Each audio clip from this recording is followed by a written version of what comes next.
Iran যুদ্ধ যতটা সহজ মনে হয়েছিল যুক্তরাষ্ট্রের জন্য, বাস্তবে তা ততটাই জটিল হয়ে উঠেছে। যুদ্ধের প্রভাব শুধু সীমান্তের মধ্যেই থেমে নেই, এখন তার আঁচ পড়ছে পশ্চিম দেশগুলোর অর্থনীতিতেও।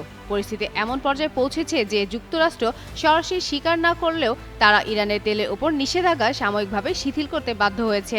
আন্তর্জাতিক সংবাদ মাধ্যম আল জাজিরার প্রতিবেদনে বলা হয়েছে, আগামী 30 দিনের জন্য ইরানে অপরিশোধিত তেল এবং পেট্রোলিয়াম পণ্যের উপর আরোপিত নিষেধাজ্ঞা তুলে নেওয়ার কথা জানিয়েছে মার্কিন ট্রেজারি বিভাগ। যুক্তরাষ্ট্রের অর্থমন্ত্রী স্কট বেসেন্ট জানিয়েছেন, মধ্যপ্রাচ্যে চলমান উত্তেজনা বিশ্ববাজারে তেলের সরবরাহকে ব্যাহত করেছে।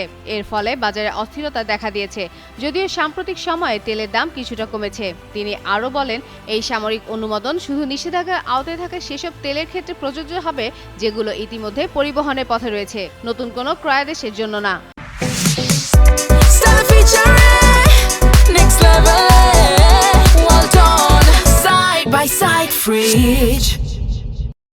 এদিকে মধ্যপ্রাচ্যে চলমান সংঘাতে বৃদ্ধির পর প্রথমবার বিশ্ববাজারে কমেছে জ্বালানি তেলের দাম। শুক্রবার ভোরে বৈশ্বিক তেলের মানদণ্ড ব্র্যান্ড ক্রুডের দাম 0.6% কমে $108 এবং মার্কিন মানদণ্ড WTI 1.1% কমে $94.6 নেমেছে।